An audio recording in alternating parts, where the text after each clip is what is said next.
Beloved, today the Spirit of God speaks with urgency, not to condemn you, but to awaken you. This is not a message wrapped in comfort alone. This is a message wrapped in truth. Heaven is calling your name, and God says, you're already very late to this. Late not because you are careless, but because you have delayed what God already prepared. There are seasons in God, and seasons do not wait for human hesitation. While you were praying for confirmation, heaven had already given instruction. While you were asking for another sign, God was waiting for obedience. Delay has never been God's language. Faith moves when God speaks. God's instructions always come with divine timing, and when God speaks, He does not speak randomly or casually. Every word from heaven carries a moment attached to it. When God gives instruction, He has already seen the future outcome, the resistance, the opposition, and the victory. God never speaks late, and He is never early. He speaks exactly when obedience can unlock what He has prepared. The problem is not that God is silent, but that many believers hear Him and delay their response, forgetting that divine instructions are not suggestions, but assignments bound to time. In the spiritual realm, timing is everything. A seed planted in the wrong season will not produce fruit, no matter how good the seed is. In the same way, obedience outside God's timing loses its full power. God's instruction today may not work tomorrow, because the grace attached to today will not be available later. Many people say they will obey God when they feel ready, but readiness is not the requirement. Obedience is. God's timing does not wait for emotional comfort or human logic. When God instructs you to move, it is because heaven has already aligned circumstances you cannot see. Angels are already positioned. Doors are already unlocked. Hearts are already prepared. But these spiritual arrangements respond only to timely obedience. Delayed obedience confuses the flow of heaven. It causes divine momentum to slow, not because God changes His mind, but because humans step out of alignment with God's clock. God's instructions often feel uncomfortable because they challenge your present reality. They pull you out of familiarity and push you toward faith. That is why many people hesitate. They want God's promise without God's process. But God's timing is part of the promise. When you obey on time, you step into a grace that makes heavy things light and difficult things possible. When you delay, you try to carry spiritual weight without divine assistance. Throughout Scripture, blessings were always connected to immediate obedience. When God spoke, those who moved quickly saw miracles unfold rapidly. When people hesitated, opportunities passed, and consequences followed. It was never because God withdrew His love, but because timing was ignored. God's love is constant, but His moments are seasonal. Some instructions from God sound simple, but they are loaded with destiny. A single step, a single word, a single decision can open years of progress. But that step must be taken when God says so. Obedience tomorrow cannot replace obedience today. Faith that waits too long turns into regret. Many believers pray for open doors without realizing that God already opened them through past instructions they ignored. God is not asking for long explanations or perfect plans. He is asking for trust in His timing. When you obey immediately, you honor God's wisdom over your understanding. You declare that His clock matters more than your comfort. God's instruction is never meant to pressure you, but it does demand seriousness. When God speaks, heaven watches for movement. The delay does not cancel the calling, but it weakens the impact. Divine timing carries divine acceleration. And when obedience aligns with that timing, what should take years can happen suddenly. Because God's instruction releases power only when it is followed at the appointed time. And those who learn to move when God speaks begin to experience a life where faith feels alive, prayer feels effective, and obedience becomes a doorway into continuous divine flow that keeps unfolding as long as the heart stays sensitive to the voice of God and refuses to argue with the moment He chooses to speak. Delay is often disguised as caution or fear, and many people convince themselves that they are being wise when in reality they are being hesitant. Fear rarely announces itself openly. It speaks softly, using reasonable language, telling you to wait a little longer, to gather more information, to protect yourself from disappointment. What feels like wisdom can quietly become resistance to God's voice. Fear does not always tell you to stop. Sometimes it tells you to slow down until the moment passes. Caution has its place, but when God has already spoken, caution becomes unnecessary. Once heaven has given direction, the role of the believer is not to analyze endlessly, but to obey faithfully. Fear disguises itself by asking questions that God has already answered.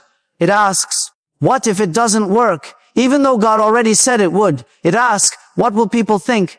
Even though God already promised to go before you. These questions do not come from faith. They come from self-preservation. Many delays happen because people are more afraid of losing comfort than missing destiny. Obedience often requires leaving familiar ground. Fear prefers known pain over unknown promise. It convinces you that staying where you are is safer than stepping into what God has shown you. But safety without obedience slowly turns into stagnation. God never called his people to be controlled by fear disguised as wisdom. Sometimes fear hides behind spiritual language. People say they are waiting on God, but in reality, God is waiting on them. They call it prayer, but it is avoidance. They call it discernment, but it is indecision. When God gives instruction, prolonged waiting is not spirituality, it is hesitation. Faith does not need excessive reassurance. Faith moves on one word from God. Fear also feeds on past failures. It reminds you of times when things did not work out and uses those memories to argue against obedience now. But God's instructions are not based on your past, they are based on his future. What failed before does not define what God is doing now. Delay caused by fear keeps you trapped in old experiences while God is calling you into new ones. There is also the fear of visibility. Obedience often brings exposure, responsibility, and accountability. Fear tells you to stay hidden, to stay silent, to stay small. But God did not place his calling on you to keep it buried. When fear delays obedience, it slowly drains confidence and replaces it with regret. The longer you wait, the heavier the instruction feels. God's grace covers weakness, but it does not excuse continual delay. Fear that is not confronted grows stronger. Each delay makes the next step harder. What once required simple obedience now feels overwhelming. This is how fear gains control, not by force, but by repetition of delay. Faith breaks fear by moving despite uncertainty. Obedience is the language fear cannot understand. When you step forward, fear loses its voice. God's instructions carry power to overcome fear, but that power is released only through action.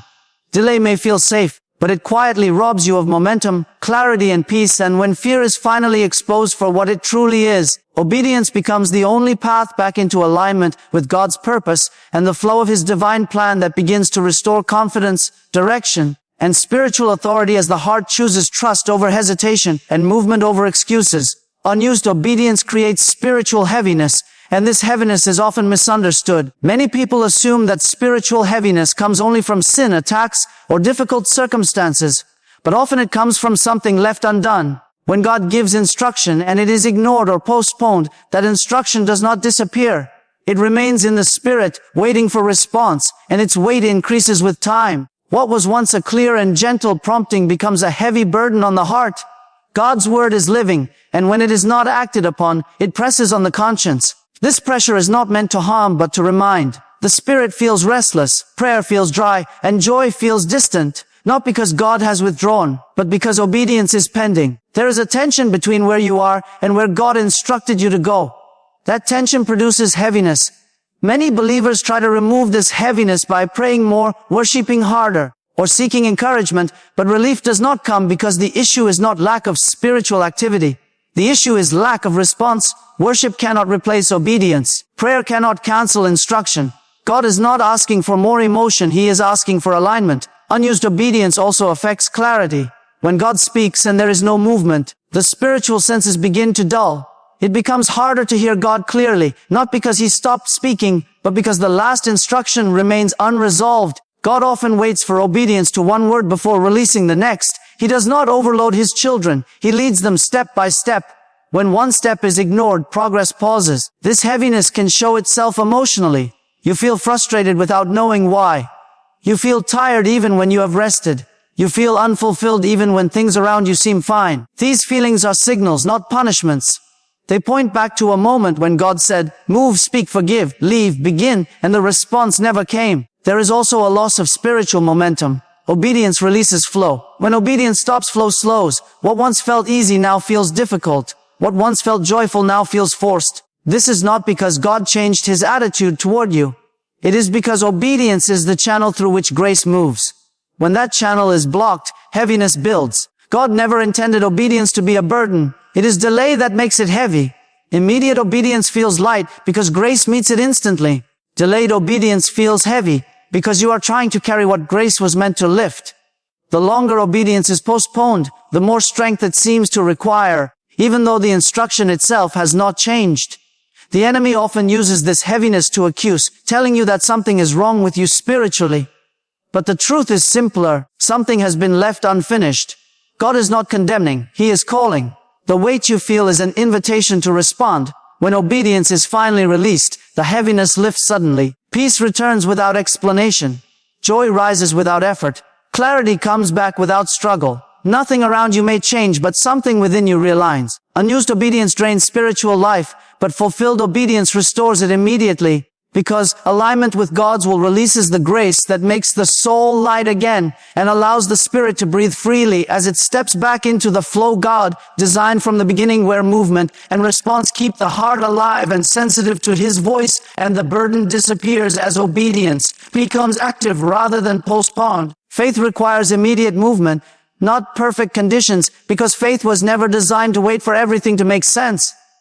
Faith responds to God's word before circumstances agree. If faith waited for clarity, it would no longer be faith. God calls His people to move while questions still exist, while emotions are unsettled, and while the path ahead is not fully visible. This is how trust is proven, not by understanding the whole journey, but by taking the next step.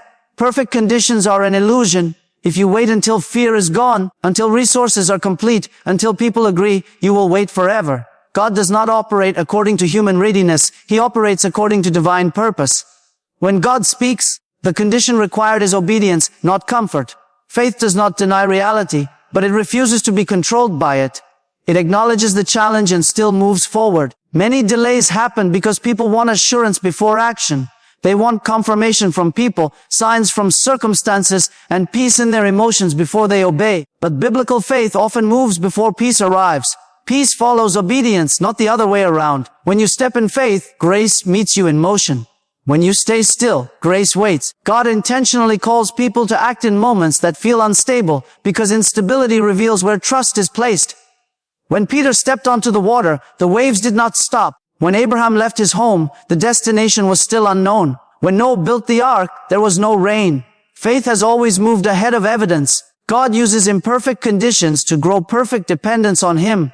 Immediate movement protects the heart from fear. The longer you stand still, the louder fear becomes. Fear grows in the space where action should have been. Once you move, fear loses control because obedience shifts focus from possibilities to purpose. Action silences internal arguments. Movement interrupts doubt. There is also spiritual momentum attached to immediate obedience. When you move quickly, heaven responds quickly. Angels move. Doors open. Provision aligns. God supplies as you step, not before. Waiting for provision before movement often results in missed provision. God provides on the way, not at the starting point. Faith that moves immediately keeps the spirit sensitive. Delay hardens the heart. The more you argue with God's instruction, the easier it becomes to ignore His voice. Immediate obedience keeps communication clear and alive.